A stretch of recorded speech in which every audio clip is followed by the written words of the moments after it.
Hello, I am Colin Elliott. I am an ancient historian, professor of Roman history at Indiana University. I am also the host of the Pax Romana podcast, which you can check out anywhere podcasts are available. And what I have been doing is a 6-part lecture series on the origins of ancient Rome. We're looking at Rome, the city before the Roman Empire, before even the Roman Republic, in the kind of deep, dark, almost mythical history of ancient Rome.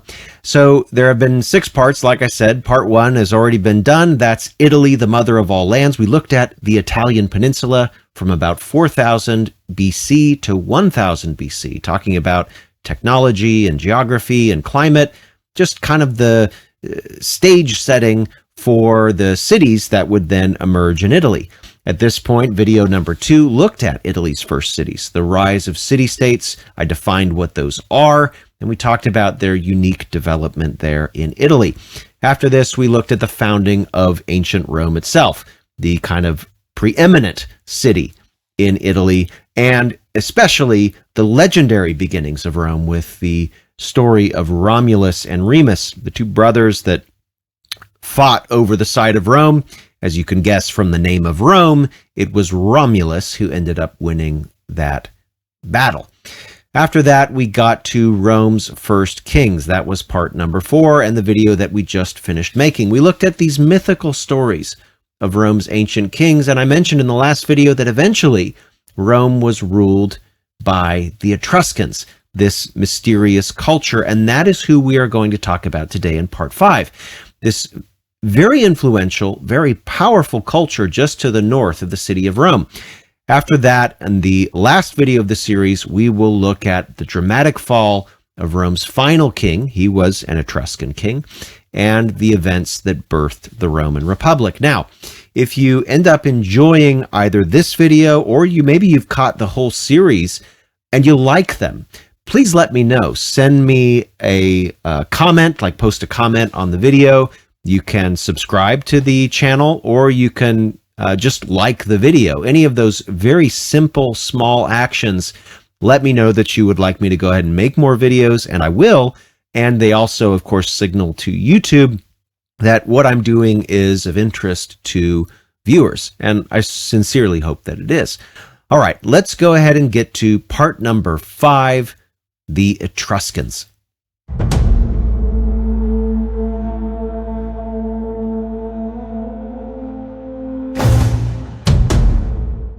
So no doubt some of you have heard of the Etruscans. Probably many of you haven't.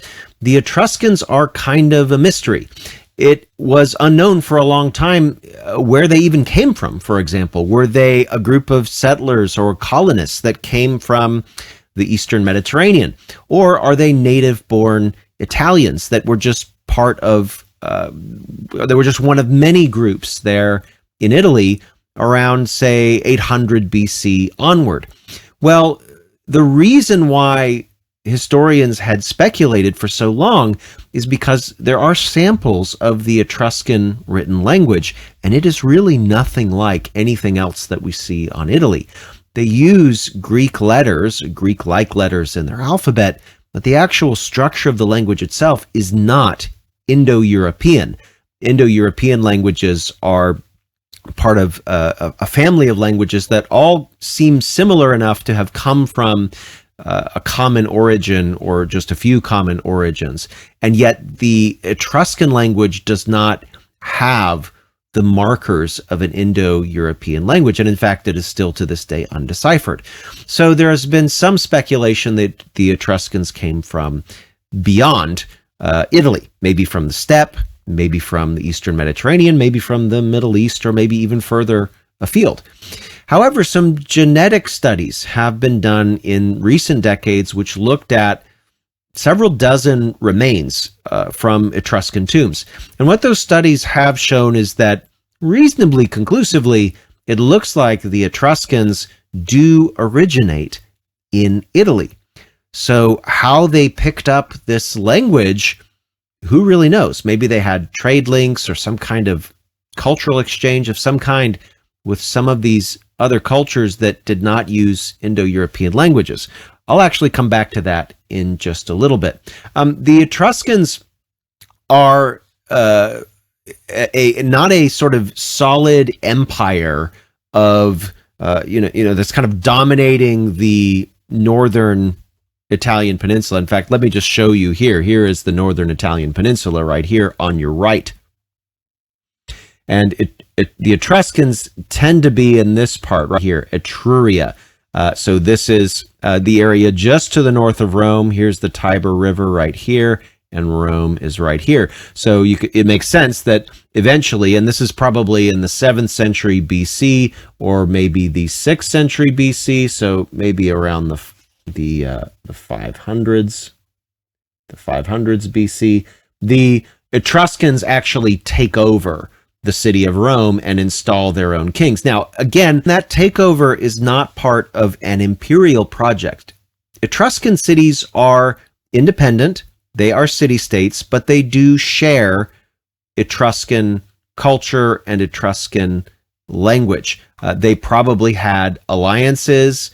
They may have been in some loose confederations, but they seem to have fought with each other eventually. Their economy was fairly advanced. The Etruscan cities had roads and sewers and monumental architecture. It's also clear from later sources and some information from tombs and artifacts that the Etruscan religion was not dissimilar from what would become Roman religion. They practiced things like divination. They took omens and auspices. There are also some what we might call Egyptian elements in Etruscan culture. That is at least based on their tombs, and you can see some tombs here on the left side of your screen. When you go into those tombs and you look at the wall paintings, and when you see the artifacts that were left in those tombs, at least the tombs that weren't robbed, it looks like the Etruscans believed in an afterlife in which the deceased took things with them, and they sort of drank and they partied in the afterlife, maybe even fought in the afterlife. We know so much about the Etruscans from these really nice tombs that the elite made for themselves and for their families. And in many cases, these tombs do not house one individual, but they house a kind of several generations of family members. Now, these tombs are actually built along roads in many cases. You can see on your screen right now, for example, these many domed tombs, some of them really large along this road here. Not all of them are built along roads. Some of them were off in what we would call necropolises, so kind of almost like cities of the dead, you might say. But in some cases, these tombs are just were there along sort of main roads from city to city. I'd like to show you the inside of some of these tombs. This right here is what is called the Tomb of the Reliefs.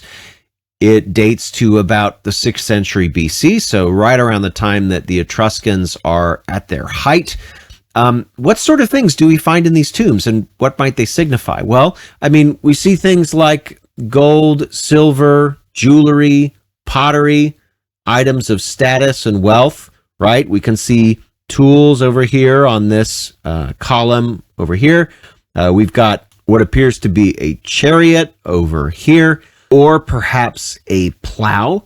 And many of these Etruscan societies practice intensified grape cultivation and other forms of agriculture. They would store, obviously, their wine in clay jars, and we see those right here on your screen right here. In fact, amphorae, clay jars, not unlike this one that's on your screen, are actually found much further afield into even sort of more western parts of the Mediterranean, suggesting that Etruscan wine was traded. I'd also like to show you the Tomb of the Leopards. This dates from 50 to 100 years or so later, and this shows some of those things that I was mentioning earlier. Look at the kind of lifestyle that's portrayed on the walls, right? We've got men laying out, drinking. Here are perhaps some slaves or servants bringing wine. Here's a person here drinking wine. We've also got a person right here playing some kind of instrument. In the background are what appear to be olives. Interestingly, this tomb, which, like I said, is called the Tomb of the Leopards, shows, obviously, leopards. Now, why do we have leopards? We can speculate. We don't really know. It could signify the fact that these Etruscan peoples were trading with peoples in the Asia Minor or North Africa, where leopards already were. But however they got the leopards, the Etruscans clearly knew what they looked like. Maybe they were collected and almost served as kind of status pets, or were at least put on display in some way in the houses or in the festivals or the parties of the elites. So we see that sort of thing in the tombs, suggesting a very wealthy and very well-connected society in terms of the broader kind of Mediterranean. Beginning in the 6th century BC, so again, the 500s BC, there are artifacts that increasingly suggest that Etruscan cities are engaging in a lot more warfare than they had previously. Now, some of these objects are what appear to be ceremonial. So we see, for example, this chariot on your screen was likely never used in battle. We see, though, some motifs on the chariot, if you look closely, that reference ideas that come from well outside of Italy. On this chariot is actually Achilles. Here is Achilles here. And Achilles is famous for his involvement in the Trojan War. And here is his mother here giving him a shield with what looks like a gorgon on it, maybe, and a helmet right here. In fact, if I just erase this stuff here, maybe you can see it a little bit more clearly. There's the helmet. There's the shield.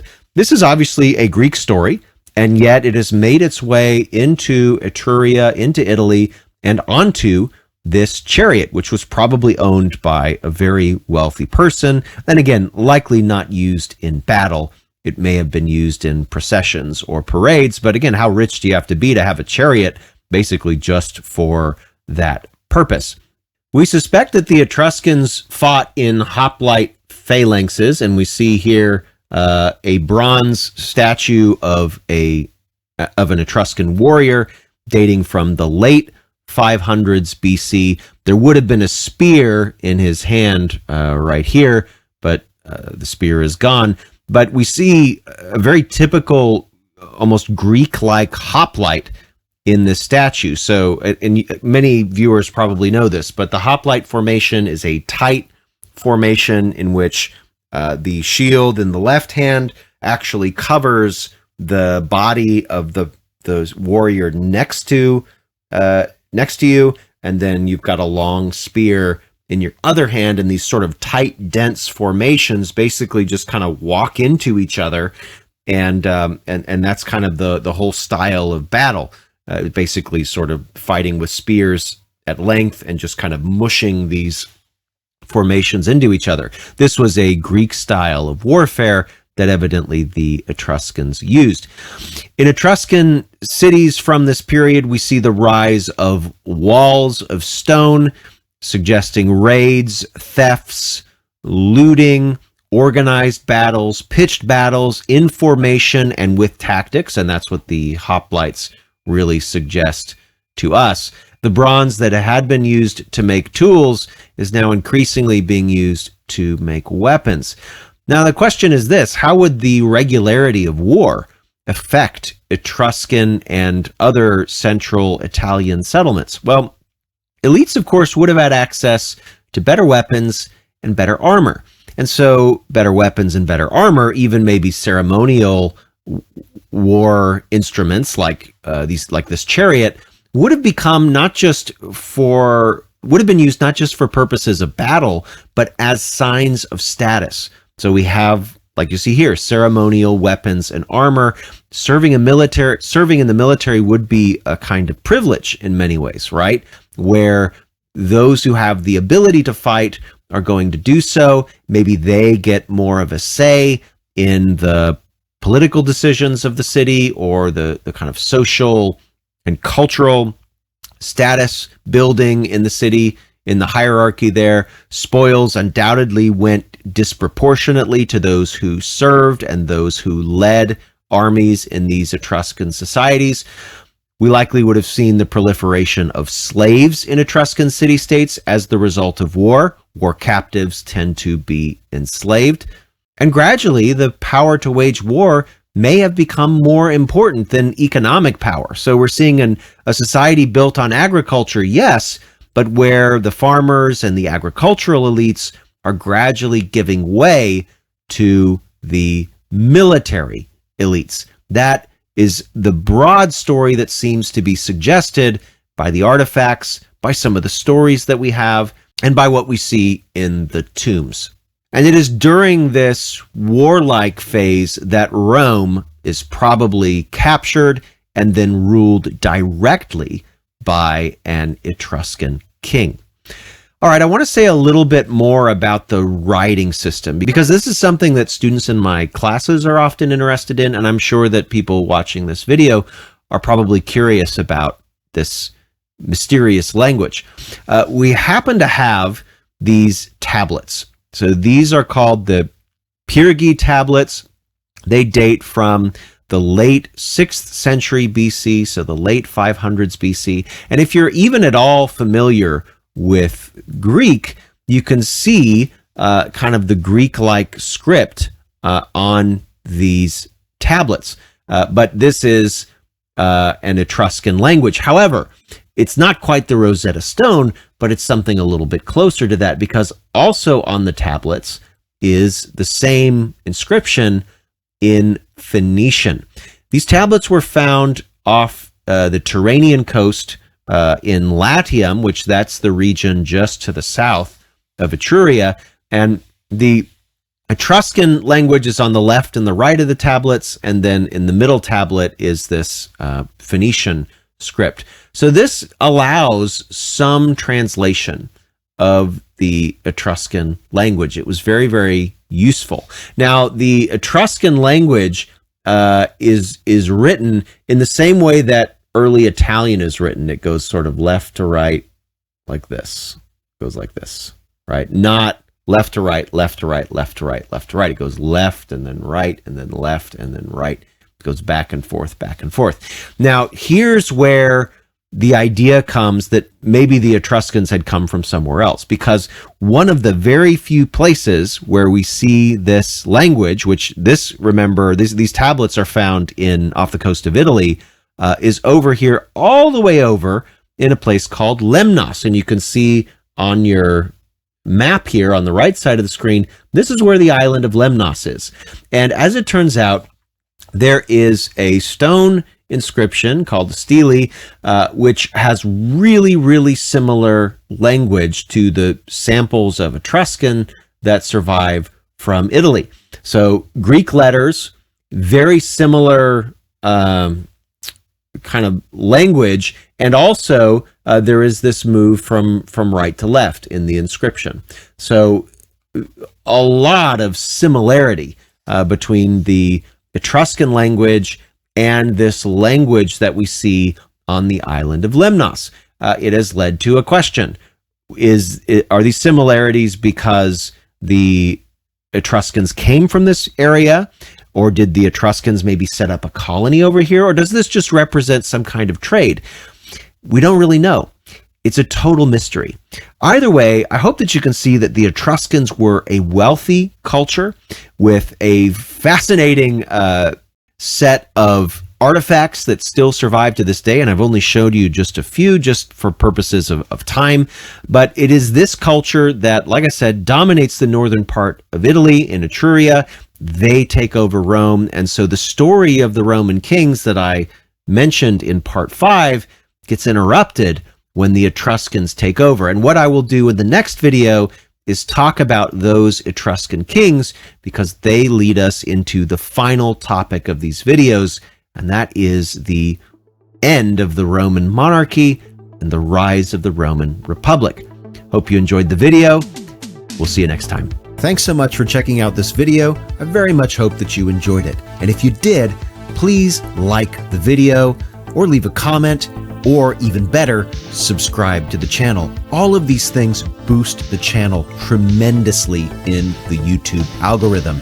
I also hope that you'll consider checking out my podcast, the Pax Romana Podcast. It uploads to YouTube, but it's also available on Apple Podcasts, Spotify, and just about anywhere else you can get podcasts. Finally, if you want to, you can follow me on X. Just look up at Prof, CPE, at PROF CPE, and you can find me there. And of course, I'll continue to upload YouTube videos about once a week. Hope you enjoy. Thanks a bunch. We'll see you next time.